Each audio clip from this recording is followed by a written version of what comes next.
to the No BS Spiritual Book Club's live video series, and joining me today to share the stories behind the 10 books that influenced him the most on his life path is psychologist, author, TV presenter, seeker, maverick, I love that word, and co-director and co-founder of the prestigious Alternatives New Thought venue in London, Malcolm Stern. Malcolm originally trained in humanistic psychology and has been seeing groups, couples and individuals for more than 30 years. He's co-director and co-founder of Alternatives, as I mentioned. He runs psychotherapy groups internationally. In the 1980s, he sailed on the Rainbow Warrior with Greenpeace. And in the early 2000s, he co-presented a TV series on relationships for British television. He's the author of 3 books, the latest of which is Slay Your Dragons with Compassion, 10 Ways to Thrive, even when it feels impossible. Malcolm Stern, welcome. Thank you very much, Sandie. Lovely to see you again. Thanks for joining us, Malcolm. Now, you've been a lover of spiritually uplifting books since you were in your 20s. What first sparked your interest? Hermann Hesse, who is my absolute literary hero.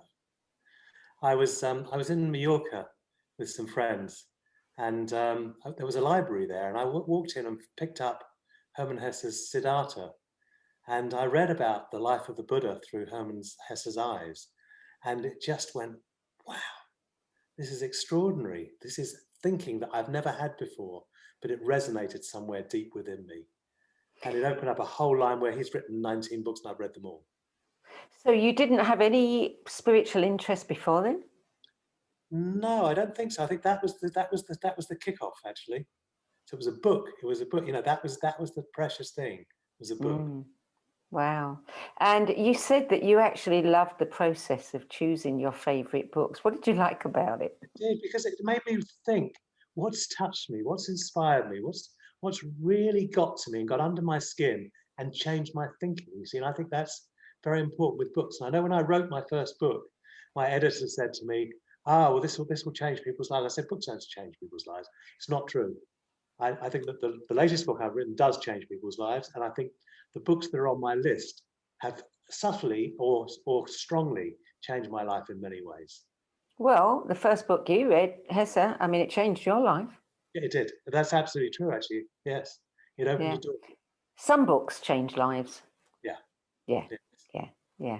Okay, so you really enjoyed this project, and the books that you've given us aren't in any particular order. Yeah. And number 1 is Hesse.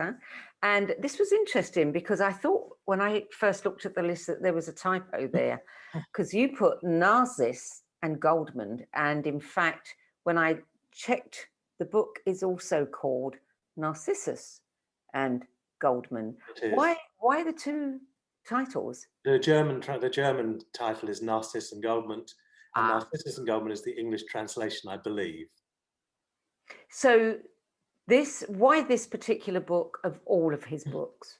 I think when I say in no particular order, if there's one book in this list that does it for me, it's this one. Because what we've got here is the story of 2 monks. And one of them lives a life of holiness. They both go into the monastery, and one of them lives a life of utter holiness, prayer, meditation, rigor, discipline. The other one starts to follow the same path and then looks out of the window one day and sees a beautiful girl and sort of leaps out of the window, follows this girl, and starts to open a whole path where his life cuts a swathe through everything you could possibly imagine. He goes through murder, rape, theft, and his whole life is shaken inside out and upside down. And you come towards the end of the book, and the 2 monks, I won't spoil the story for people because I think it's such a magnificent story, but the 2 monks meet again at the end of the story. And Narcissus, who's the one who had stayed very, very true to practice and discipline, had realized that Goldman, with all that he'd done, had actually surpassed him because he'd gone through experience and found his way to a spirituality that was born of deep experience and of understanding the whole of life in order to be able to transcend life. Wow. So I mean, do you see in that, really, I mean, it's like two paths that we can take. Yes. And quite often we're straddling those paths, aren't we?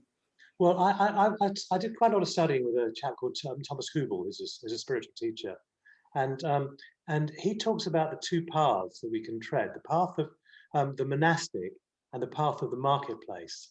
And I am, and you are, in the marketplace. We're not in the monastic scenario. So our path is very much to taste life, to experience life, to learn everything we can through life.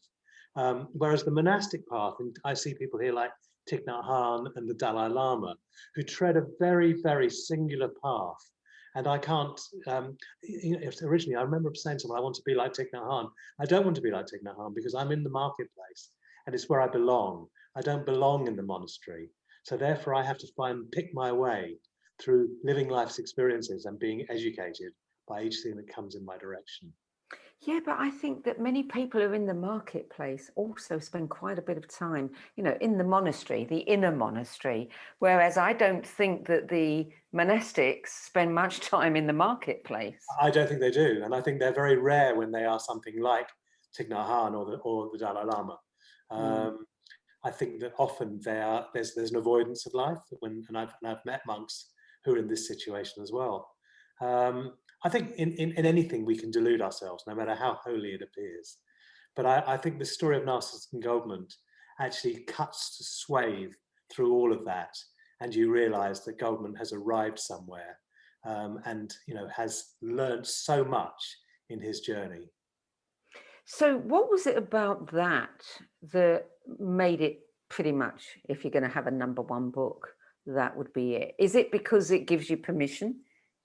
I think it gives me an understanding of my own life where I can look back and I can say, I made some really tough mistakes. I've hurt people along the way. But I've also learned a lot, and I'm having a rich, it's much more difficult in lockdown, but I'm having a rich life where I'm actually out there exploring the various different parts of who I am. So I think I saw myself in the character of Goldmund, and was inspired by the fact that actually all mistakes lead us to the place of understanding, and we have to fail a number of times before we find what success may look like. Okay, so number 2 is the 5 invitations, discovering what death can teach us about living fully, by Frank Ostaseski. Yep, an amazing book. Frank Ostaseski spoke at Alternatives, and he founded the Zen Buddhist Hospice, where he had sat with more than 2,000 people while they died, and discovered that there were some basic invitations that he could make to people about how they could transform their lives, and they're simple. And I think there's something about that simplicity and that understanding and that immersement in the whole process of death and dying, that Frank had arrived at a place of real humility, and had been able to accompany people through the gates of death without flinching from their pain and their suffering. And so I was deeply touched by him when he spoke. And then when I read the book, I realized I was deeply touched by what he had to say as well. So tell us these 5 invitations. Yeah, I thought you were going to ask me that. I've got them in front of me if you want. Could you read them out to me, and then I'll flesh them out? Okay. Good. The first one is don't wait. Yeah, okay. So, and again, I'm really touched by that, because it's like we have these things, one day I will, I wish I had, I would love to, blah, blah, blah, blah. And actually, what is it that stops us from really getting out there and living lives? I'm so pleased you've got these in front of you, because I would have felt like an utter klutz without this prompting. The second? Welcome everything, push away nothing. And again, I've had to look at that very deeply in relation to my daughter Melissa's suicide, which inspired the book Slay Your Dragons with Compassion. And actually, it's not that I welcome her suicide, but that actually by not pushing it away, by dancing with whatever occurred, I have been uplifted, and I've been educated, and I've been deeply touched in the process of not shutting her out of my life and my heart, or the experience out of myself, but actually allowing that experience to touch my whole life. So I think on a personal level, that's a very, very deep process for me. And I see for lots of other people, it's like we don't want certain things in our lives, but what we do want in our lives is the deep understanding that comes from going through our experiences. And I remember a girlfriend of mine, she was here today watching this, saying to me that you push away pain, and I realized that was true. I used to resist pain for whatever it was worth, and I don't want to push away pain now. I want to travel with whatever I'm being educated by. That is so true. I mean, we don't want to feel the pain of these traumatic experiences. No. And so in pushing that away, we do miss so much. Yes, yes. Yeah. So the third one is bring your whole self to the experience. And what a great, what a great lesson. It's like we can come in half-heartedly, or we can give ourselves wholeheartedly. Am I going to run a workshop? And there's quite a few people here who've been in workshops with me, and people I've run workshops with as well, and am running workshops with. And actually, there's something about I want to immerse myself fully. I don't want to tick the box and say I've done the job. And so for me, it's like these are all very personal, these invitations, because I'm educated to live my life in this way. So if I'm going to bring my whole self to mourning my daughter, Melissa, I'm going to bring my whole self to it. I'm going to remember her without shutting bits out. I'm going to have her be in my consciousness and in my mind at all times. Mm.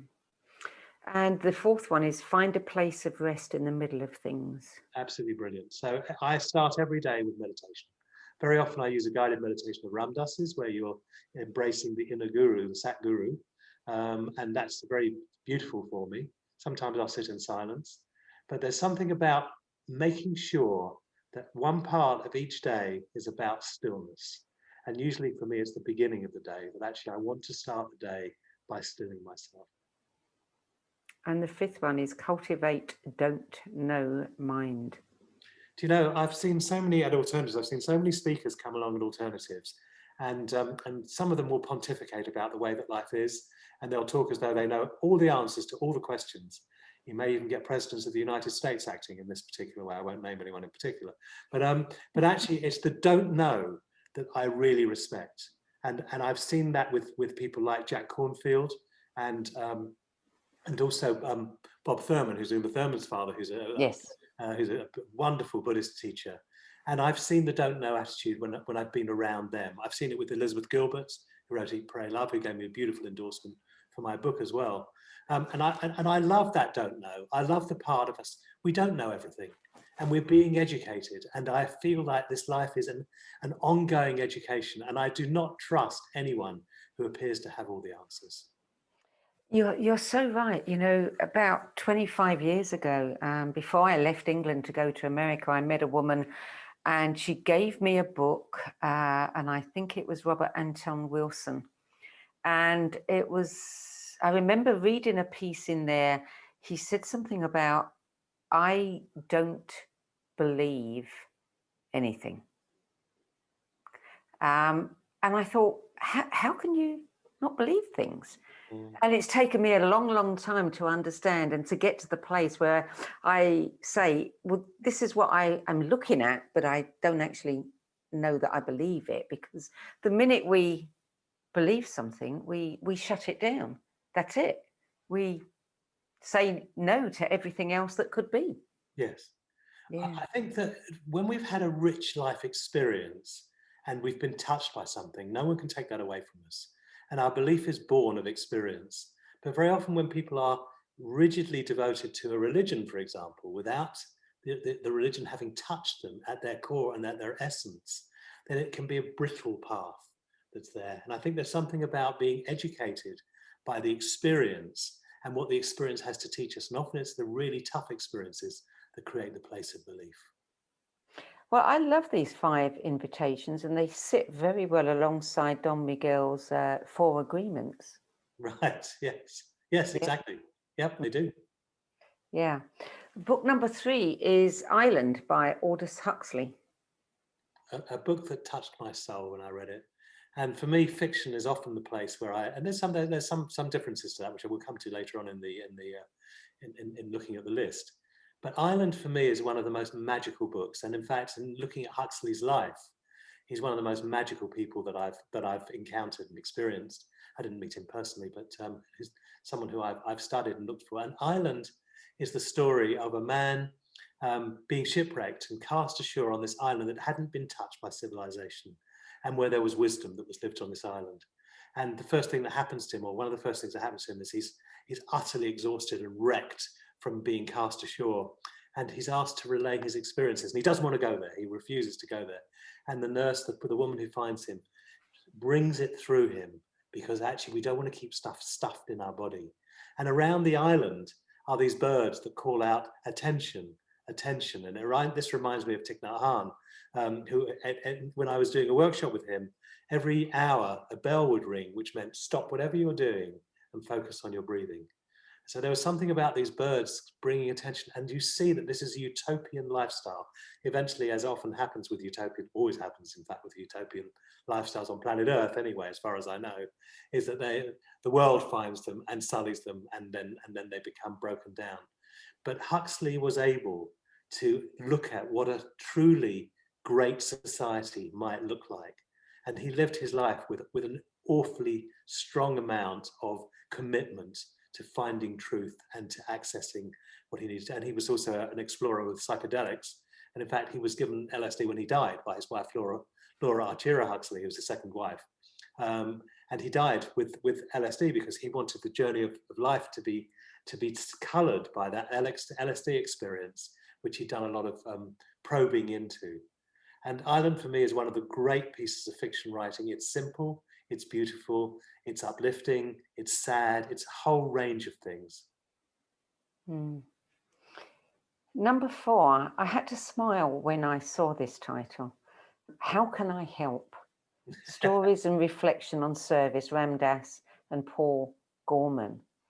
Tell us what this book did for you, and then I'll tell you why I had to smile. Well, when I was first running Alternatives, or its predecessor, Turning Points, Ramdas came to the UK and he spoke at Alternatives 3 times. I organised workshops for him. And then I went on a number of retreats with Ramdas. And what I found is that he was able to bring through what he calls, and I understand, is transmission. Transmission is where the teacher is not bringing through an idea or an understanding. He's transmitting that idea. He's bringing it to us so it goes in at a really deep level into the soul. And there was something about Ramdas's understanding of life and all that he went through, and which was exemplified actually by his later life, where he had a stroke in his last 10 years of his life, or I think it was the last 18 years of his life. He had a stroke and was paralyzed, but he still kept this beautiful way of being. And How Can I Help is filled with amazing stories of people who do great deeds, which under the guise of normality, but it's how they can be of service. And Ramdas was very much about being obviously he's died recently, but he was very much about being of service in the world. And I was very touched by many of the stories that he told that penetrated to a really deep place of understanding that the switch can be flipped at any moment, and you can see things through a much larger lens. When you talk about a transmission, would you equate that with those moments where you know something, but suddenly it's given to you in a way where you really know it? You kind of get it in the muscle. Is that what you would call a transmission? It's lovely, yes. I think it's a very visceral experience. So sometimes for example, when I went to see the Dalai Lama speak once, I couldn't remember one word he'd said, but I was deeply touched by the essence and the energy and the love and the compassion that he brought through. And they were so much more important to me than the words. And sometimes I'll hear this truth spoken in a very gentle way. It's often usually done in a very gentle way, and it will come to a different place in me. It will come to rest at a place of peace in me, and a place where I resonate with what's being spoken.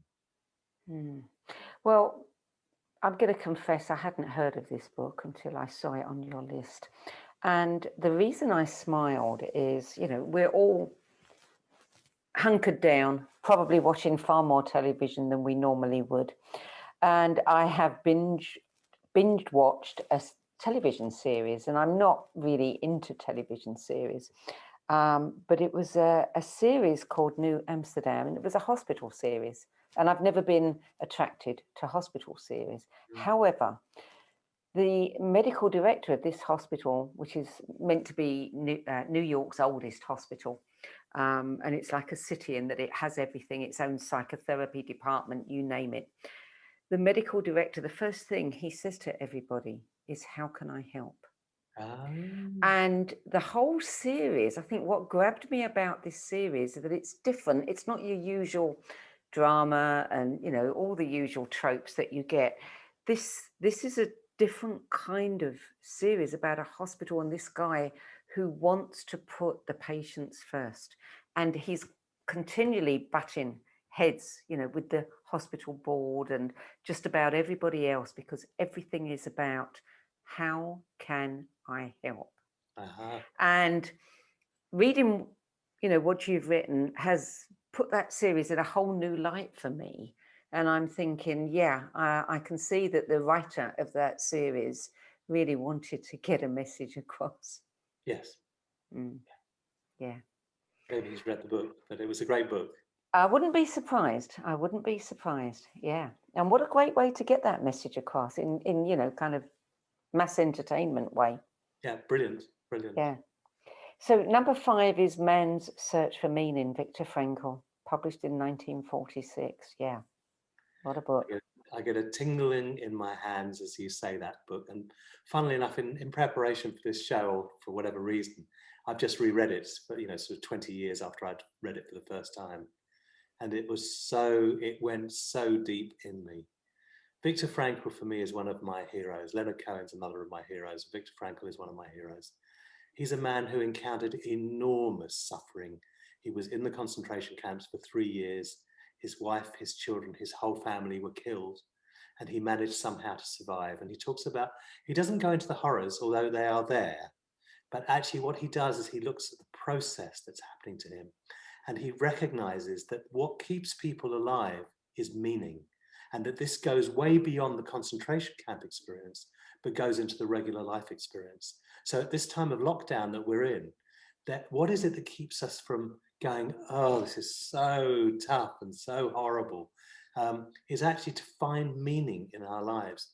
And so he invented this therapy called logotherapy, which is therapy, the search for meaning therapy. And you know, when he came out of the concentration camps, went to the US and became quite a famous psychiatrist, working with this system of logotherapy, he was teaching and educating people about what is the meaning in your life. And the meaning doesn't have to be some magnificent goal. You know, I want to be a millionaire, I want to be a pop star, I want to be a footballer, or I want to be something glamorous. It's really about, I feel like my life has meaning because this aspect is there. And it's so inspiring to read that despite the fact that everything was taken from him, what couldn't be taken from him was his soul. And what couldn't be taken from him was his belief in humanity. And someone told me a story, I said I'd been reading this book, and someone told me a story that one of the Nazi guards from the concentration camp was looking couldn't find a job sometime after the war, and he gave him a job. He held no bitterness, and he understood the nature of humanity and what was going on. And there was something to me that was almost saintly about Viktor Frankl, and that's without projecting something onto him, I believe. But I think that he went through hell and came out the other side, which is extremely rare. And you said you read that book, what, 20 years ago? It may be 20, maybe 30, but a long time ago. Was it after you became a psychotherapist? Yeah. Yes, it would have been after I became a psychotherapist. But there was something about that book. I've always been fascinated by the literature that came out of the Holocaust. And there's something about that book that's different from all the other Holocaust memories. I mean, I'm a big fan of Primo Levi and other people who'd written about their journeys.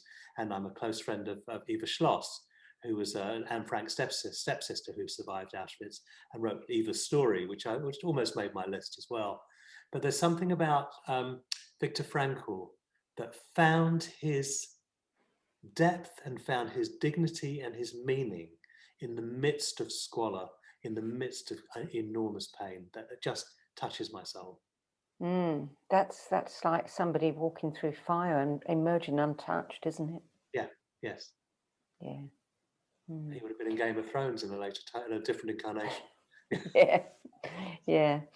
Book number 6, Lost Horizon, James Hilton. And I didn't know that James Hilton also wrote Goodbye, Mr. Chips. Yes, he did. Yeah.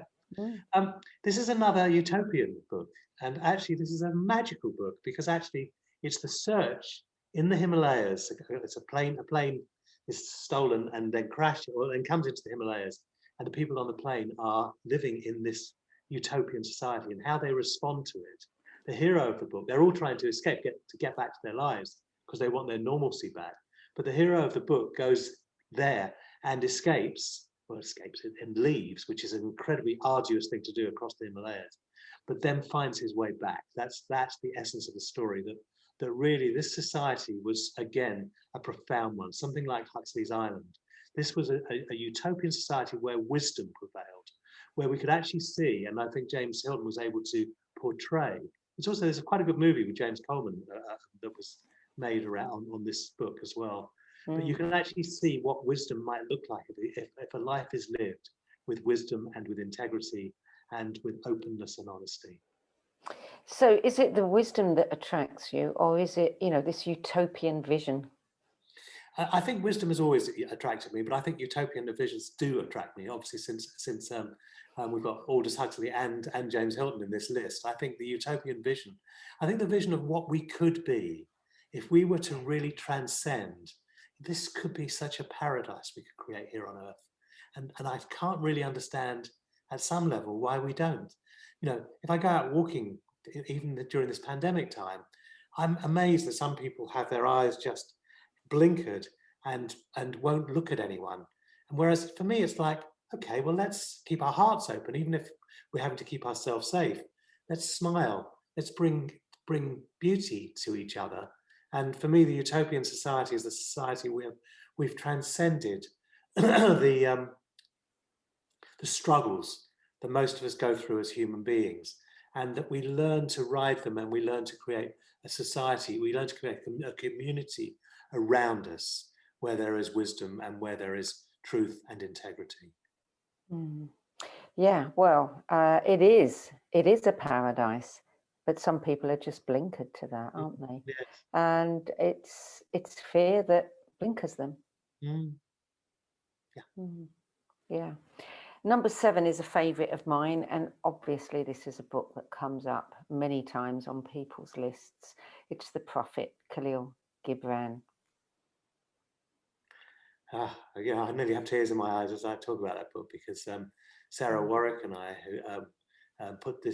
who set this along with Peter Coit, we set this to music and gigged with it. We went to alternatives and to Try Yoga and to Findhorn, and so Sarah sang The Prophet while I spoke some of the words, and we managed to create a sort of like a very deep heart experience where, for me, Khalil Gibran's words came to life in the process of performing these words. They really made sense. And I realized that this was a book of wisdom. And this is about the prophet leaving his native land and the people saying to him, tell us about love, tell us about marriage, tell us about death, tell us about companionship, friendship, eating and drinking. And they ask him about so many things. And each of them, he comes back with something pithy and simple and poetic and beautiful. Absolutely. And the two that I love the most are the one on children and the one on marriage. Yes. Yeah. So we have a little clip that's on your website with a little bit of your voice speaking, and Sarah, is it? Yeah. Singing, and she's got a just divine voice. So Sharon, can we play that?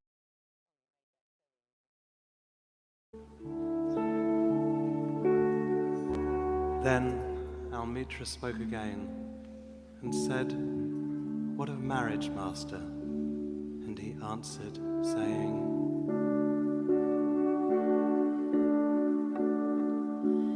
"You were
bond of love.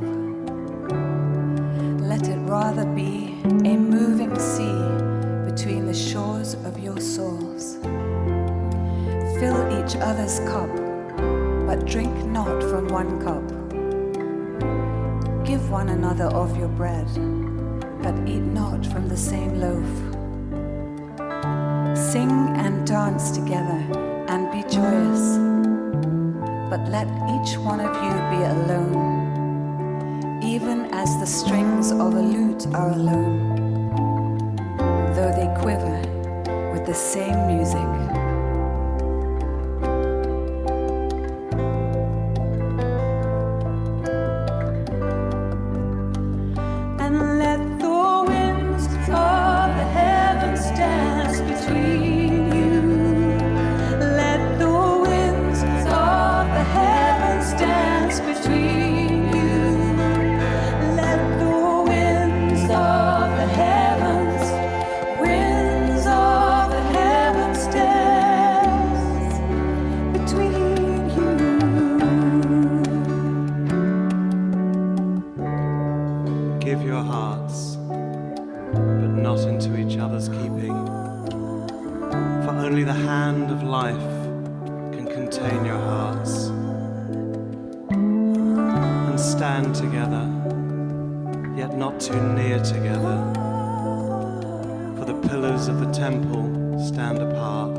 Isn't that beautiful? It You is really had beautiful. so much joy performing that.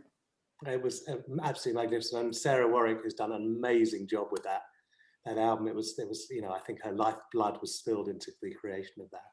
You can hear it. Yeah. Yes. Yeah, beautiful. We didn't have time to play all of it, but if people go to your website, they'll find it there. Book number 8, Balancing Heaven and Earth, a memoir of visions, dreams, and realizations by Robert A. Johnson. And again, Robert A. Johnson is a bit of a hero of mine. He wrote the He, She, and We stories, and he also wrote The Psychology of Romantic Love. But something about Balancing Heaven and Earth, which is towards the end of his life, he started to write his memoir, and you realise that this man, he'd lost a leg at the age of 11 in a car it was a freak accident, and 1 second either side he'd have been all right, but this took his leg off and actually led him on a journey to when he became a rather great psychotherapist. And he became a rather great psychotherapist and writer because he had an enormous amount of humility because he'd suffered. And one of the things he says in this book, which is such a powerful statement, and one that I've remembered so much because we've been putting on speakers at Alternatives, is don't give away your gold to a teacher. And it's very easy for us to actually sort of to portray, oh, this amazing being here, this fantastic wise person there. And actually Robert Johnson is very much about find your own wisdom. And he's very much lived that life. And it's a very rich story, this journey as a psychotherapist. And you can see that in his practice as a psychotherapist, he was a man of deep compassion, of wisdom, and very quiet. There was something about him that wasn't flashy, but that had found something and was sharing his journey in this lifetime. Yes, and he lived in San Diego, where I used to live. When did he die? I don't think it was that long ago. It was certainly, it would have been the last 10, 15 years. So he was there when I was there. Oh. What a shame. Yeah, what a shame. Yeah. Number 9, The Overstory by Richard Powers, which I think won the Pulitzer Prize last year. It did. And actually, I said before something about books don't change lives, they do change lives. And The Overstory has touched my life in such a deep way. Especially now during the lockdown, I find that one of my great passions is to be in nature, is to go for long walks. And luckily, I live in Devon, where there are beautiful walks along the woods and by the streams and rivers, and you're around with you're there with the trees. And I had never really seen trees as other than sort of something that's, there's this image that's, there's these things that are on our ways. But the overstory understands, or takes the understanding that trees actually they communicate with each other, they protect each other, they find ways of being with each other. This is intelligent life. They're just not intelligent life that speak English or German or Dutch or anything else. This is intelligent life that communicates in a totally different way. And I know when I worked for Greenpeace, it was like, I realized that the dolphins and the whales were highly intelligent beings, and we had overridden that. And I think, again, we've overridden the trees. And what's starting to come to light now is that the fungi, the kingdom of the fungi, is also a place where intelligent life is. And since I read the overstory, I've never been able to look at trees in the same way again. I see how different they are, how beautifully sculpted they are, how things really come into play and into being. And it's a beautifully told story. It's a story about eco-warriors who are trying to protect a forest. But there's something about his understanding and the way he transmits his understanding of the nature kingdom that really helped shape my thinking, and does to this day shape my thinking. Yeah, I mean, the way trees look after one another. Yes, exactly. They do all kinds of things and have all kinds of systems to care for one another. Yeah, exactly. That's right. Yeah, we could learn a lot. They're amazing. Yeah. If only they could talk. Yes. Well, your last book is one that, again, of course, turns up over and over and over in people's lists. A New Earth, Awakening to Your Life's Purpose, Eckhart Tolle. Well, Eckhart Tolle used to be one of the audience at Alternatives in the 1980s. He was a sort of pretty, Did you know him then? Vaguely. I bumped into him in Glastonbury once, and he said he's so kind actually, because I hadn't remembered this thing, but he said to me, I remember seeing you in Glastonbury in the 80s, and I turned to my friend who I was with and said, there's the famous Malcolm Stern.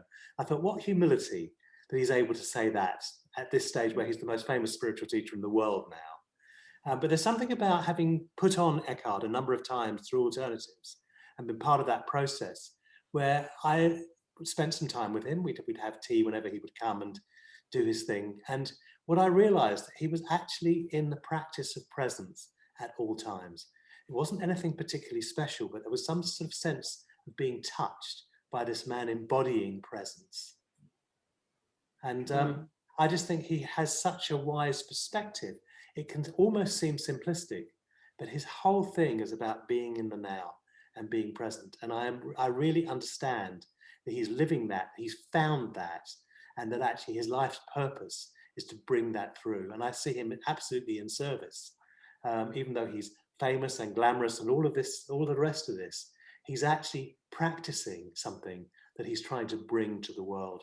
And the New Earth is a great vision of what we could be. And it comes from a very deep place of penetrating into himself to understand the mysteries. Why did you choose that one over The Power of Now? I think that for me, A New Earth touched me more. I think The Power of Now is very, very clear. It's about being present and about all of this. But The New Earth was quite visionary. And I think it's a part of the utopian vision. I was going to say. Yeah, so this is the third utopian vision of what we could be. And one of the meditations I do with Ramdas is very much is about looking at all, what the future could look like, all the possible future scenarios.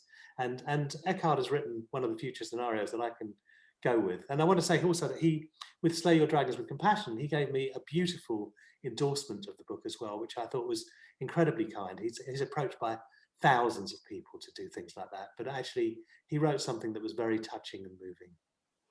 Is that something that you would love to create, utopia? I'd love to be a part of a utopia. It's not so much utopia, it's more that I would like to see us evolve to the level where we were living with wisdom and love and compassion, where we were brothers and sisters on planet Earth, making this a special place for each other, and contributing and knowing that we are in service to life. And that is, for me, do you know George Bernard Shaw's quote about for the purpose of life? No. May I read you that?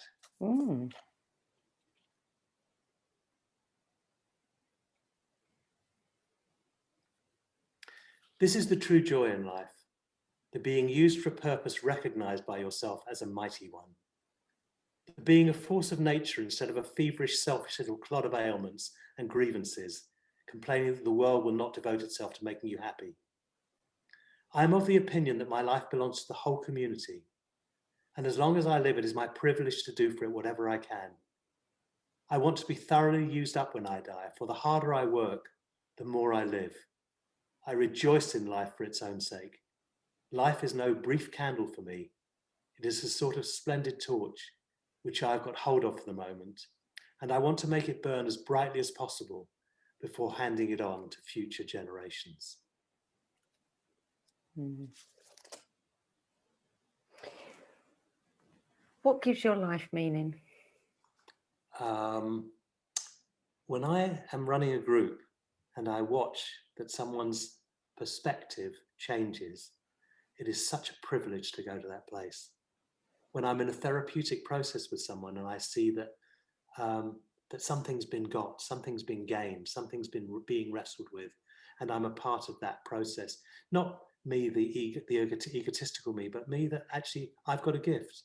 And as long as I'm using my gift, I feel alive. And what's interesting to me in the lockdown is finding the ways to use this gift in a much more flattened way, but finding ways that actually I have meaning, because every day, every meeting, everything we do has the potential of being an exchange of love or an exchange of sort of like of individuality and selfishness. So for me, it's like the place where I can see that I'm part of a much larger whole, and that I have found my place in this, on this planet.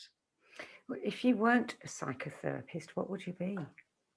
I think I'd probably be a professional footballer. No, I wouldn't. I'd love to be a professional footballer or a pop star, but actually, I wouldn't like to be any of those things. If I wasn't a psychotherapist, I think what I wanted to be was a doctor when I was growing up, and I think it comes from the same place of wanting to bring some healing to life, and wanting to go with people to the places where people don't often go with them, that people shy away from. And I saw this when my daughter died. There were people who could really be with me, and there were people who couldn't be with me. And I would see myself as a person who can go to places with people. And so I would find a way of going to places with people, and that gives my life meaning. So what attracted you to psychotherapy? Well, it was a quite extraordinary experience, actually, because I first of all, I was having all these relationships that were terrible in my 20s and early 30s, and I suddenly realised that the common factor was me. So I went into therapy for a few years with Ursula Forster, who was a wonderful Gestalt therapist, and I decided to do a course in humanistic psychology, and it was group psychotherapy. And I walked into the group psychotherapy in the first session, and I went, I can do this. This is what I want to do. And I thought, this is so weird. This is so arrogant. This woman's been running this group, and I thought, she's not very good. And she wasn't very good. But actually, I realized that I was observing the forum in which I felt like I could use the nature of what I brought to Earth. And there was never any doubt about it after that. And then my life became about finding the place of running groups. And I've been running a one-year group, which is a one weekend a month group, since 1990. And it's a place where I see over the course of a year that people really change. There's a few people here today who've been on one-year groups with me, and it's my privilege to work with them. So yeah, that's is that a group that somebody commits to join and stay with for a period of at least a year? Yeah. Can they stay longer? Well, they can join the next group, but the group disbands. Well, except for this current group, it's kept going because of the lockdown. So this group is now is into year 2 of the 1 year, because we haven't been able to meet, so we've had to find other ways of operating. But no, it means there's a commitment for a year to travel with 15 other people on a journey of exploration, where there's a practice of speaking our truth. There's a practice of giving feedback, which is compassionate but honest. There's a practice of forming community and feeling like we create safe places where we can embrace each other. Now, you've had a really interesting life. You've packed a lot into it, and you've done some cool things, and you've also had some horrendous experiences, and your latest book, Slaying Your Dragons with Compassion, talks about your daughter's suicide. Talk about your book a little bit. What would you like people most to know? That book was is a cathartic experience for me. When Melissa died, I was in deep shock, and I went through a whole raft of experiences. I had to learn to find support for myself. I joined a suicide support group for people who've been bereaved by suicide, and I learned from the others in that group. I found which friends could really be with me and which ones couldn't be with me. The group that were with me when I was running a group when Melissa died. I was at the final stages of my 1-year group in 2014, and that group embraced me and held me and were extraordinary in that process. So I felt like I'd been fed in the process of being in, of this process of dealing with my grief. And the first thing I did to let people know about it was I wrote a poem. And it's not a brilliant poem, but it's a poem that actually sort of, I needed to find a way to let my heart speak. And so I arranged a memorial for sort of what's called a shiva in the Jewish tradition, where 100 people came, and we looked at Melissa's life, and people spoke about her, and I was able to speak about her, and I found that speaking about her was really important. But then in 2017, I met Ben Crabe, who has been the architect of this book, and Ben helped me shape it. He helped create the form that I could actually say all these things that I've said in the book about. And for me, it was like, I felt like Melissa's spirit was guiding the birth of this book. And I felt like I was coming more to terms with the understanding of what she'd been through. And that writing this book was actually a way of saying, this is what I'm learning. This is the journey I'm on. And it may touch other people. And interestingly, I often get people for therapy now who have gone through suicidal situations where a son or a daughter has killed themselves, or a brother, or whatever it is that they're dealing with. And I remember one woman saying to me a couple of weeks ago, she said, I feel so safe with you because I know you understand the journey. And that was after her son had jumped off a bridge, Bristol Clifton Suspension Bridge. And she felt like she needed someone who wasn't going to say the right words, but someone who'd trodden the path. So I feel like the path I've trodden has been able to come through in this book. And I feel like it's like, I said to my daughter that it was it felt like it was my legacy book. And she said, people don't have legacies until they've died. And I said, no, but I've been through something that's about death. And it does feel like it's a legacy. Mm, yeah. I mean, the time that we are in, we know that the statistics for mental health have been climbing like crazy, for decades now. But the time that we are in now has really brought it to the forefront. This is the real pandemic that we're suffering from, and suicide in particular. And so many young people. Do you think that for many of the young people, it's because they haven't yet found meaning and they cannot see a future to give them meaning? That's right. I think the search for meaning is absolutely essential. And in rereading Viktor Frankl's Man's Search for Meaning, he talks about a man who'd lost his soulmate after 40 years of marriage, and he couldn't find any meaning in life anymore. And he said, what if your wife had survived you, and she said, oh, I would far rather be the one who was left, because I would hate her to go through this experience. And Viktor Frankl said, well, you found your meaning then. And so there is something about finding our meaning and finding groups of people with whom we can hang together. For me, the year group that I run is a place of meaning. Can I just say something about a group I'm going to be running?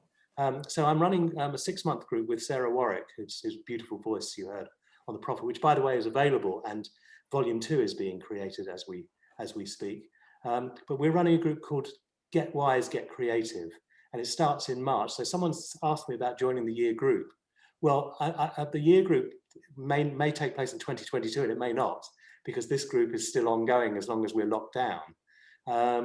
But that group is a 6-month online journey that starts in March, and will be featuring both Sarah and myself in this book, in this group.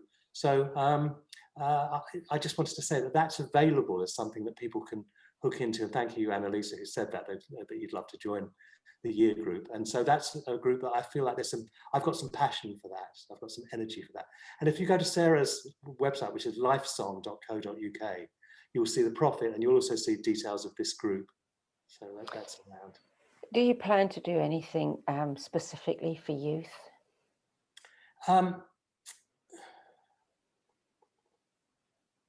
It's a very good question.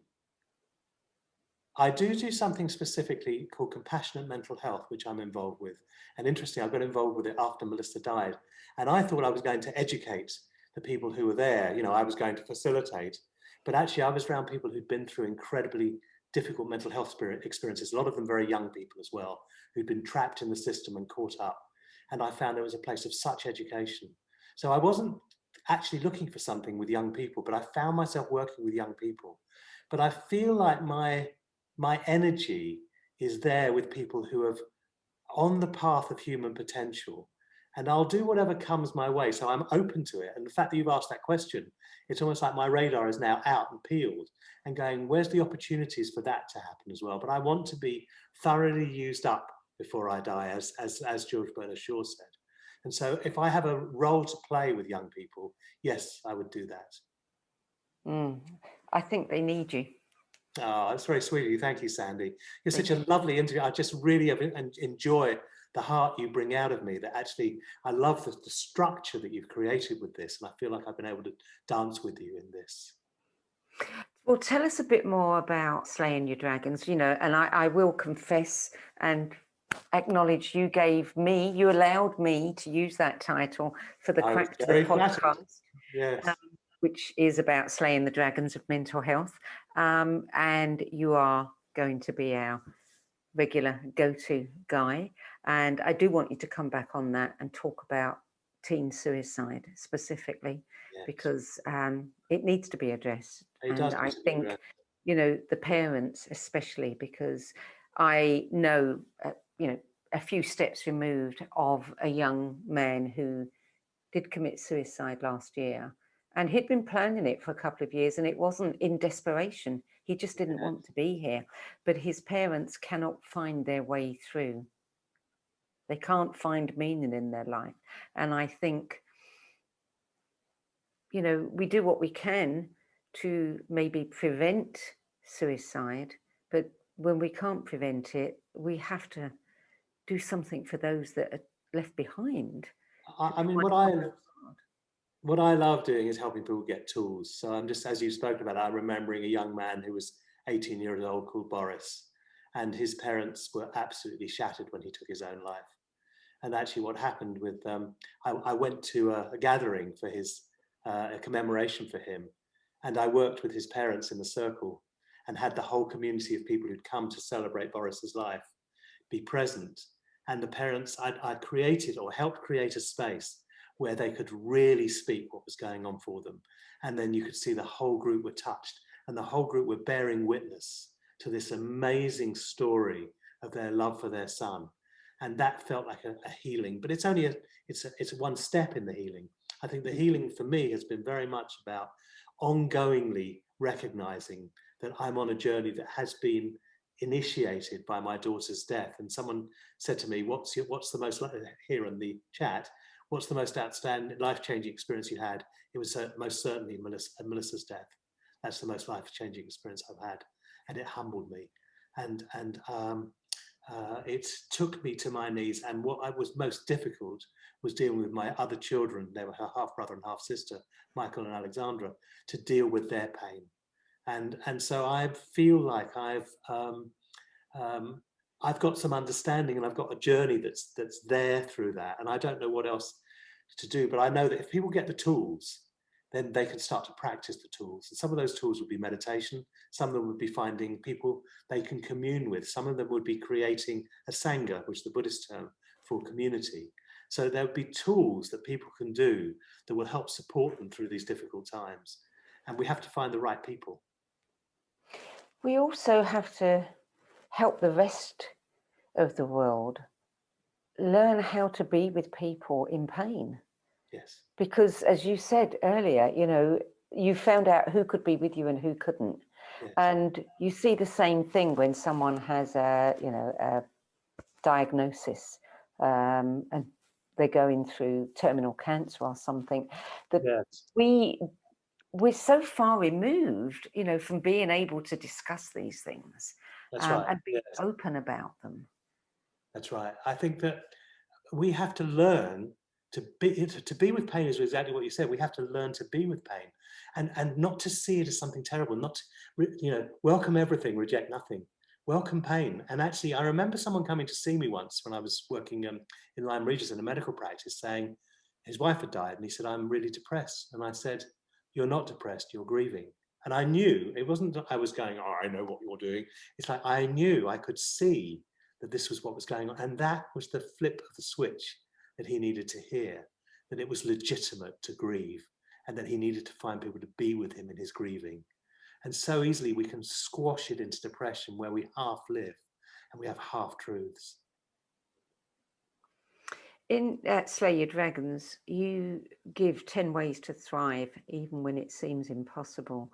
What is the most important of those 10? Create a Sangha. I didn't know that when I wrote it. And in fact, I'm running a group that starts next Monday for alternatives. So if you go to alternatives.org.uk, sorry to do this as an advertising bit, but you advertise away. Yeah, there's a 3-part series I'm running, which starts next Monday, and it's 3 1.5-hour sessions through 4 alternatives, who are just the organisation we've spoken about earlier. And I would say creating a Sangha is actually about the I Ching, which is a book that's influenced me very deeply, and I could have put that in my 10 books as well. It's been my friend and companion for 30 plus years. Says that until we reach a certain stage in our evolution, not only do we have a need for the support of others of like mind, we have a duty to seek that support.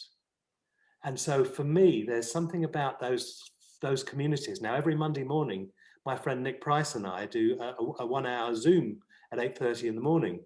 We take a half hour each, we take 20 minutes each to speak and 10 minutes to reflect for each other on what we've spoken about. And that's a practice that we're doing. I have a regular triad, 3 of us, who meet on a Friday afternoon. And in that triad, again, we take time to share. So we're creating sanghas, we're creating communities for ourselves. And I'm doing that. I run a men's group, which I've been running for the last 10 years. And it's a place where you can bring all the issues that you have as a man. I think we have to find safe places. But it can just be, I remember one of the women coming to my launch talk where I spoke about Sangha, and she said, "Oh, I haven't got a Sangha and I'll never find one." And one of the women who was in the group, she and this woman have become like soul buddies, and they speak virtually every day, and they are each other's Sangha. So I think there's something about finding the like-minded others who can support you in this very difficult journey on planet Earth. This is not an easy place to be. No, quite. Your keywords: lover of organic foods and medicine seeker, believer in the Dalai Lama's injunction that my religion is kindness, and maverick. Tell me about maverick. I've always sort of felt like I've navigated with my own compass that doesn't quite fit the compass of the world. And, I was seen as a weirdo as a child, and I didn't quite fit anywhere. And then I was an estate agent, and I certainly didn't fit there. But there's something about finding the place inside me that actually, that can navigate my own compass. So one of the other practices in Slay Your Dragons with Compassion is find your radar. So for me, there's something about the radar that guides us, and it may not be the world's likelihood of what is. I know one of my men, I'll give you an example of this. Last night in my men's group that I was running, one of the guys said, "Oh, I'm in another men's group as well." He said, "But the facilitator is very different from Malcolm. He just sort of says, well, these are the rules and this is how it is and this is how it goes." He said, which is fine. But there's something about I will find my own direction and I won't do it according to the rules. It doesn't mean I'm smashing up the rule book. It means I'm trying to use my instinct to find a place where the truth can be explored. And I am not beholden to a dogma. So Maverick is trying to find my own path, my own journey. Good for you. Is there anything else that you would like to share, Malcolm? Because, you know, you could talk about anything. Yeah, I could talk about it. You know, this is my platform, and I love it. You know, and I love that you provided this platform. And it was so great to get to meet you. My publicist in the States, Gail Tour, put me onto you, and immediately there was a sense of connectivity and a sense that I loved the projects that you were involved with, and I felt like I'd found a kindred spirit. So I was really touched when you said, you know, I want to call my series "Slaying the Dragons of Mental Health." Is that okay with you? Yes, it's absolutely more than okay with me. I don't own this title. But I love this title, and I fought for this title to be the title of my book as well. Is there anything more I want to say?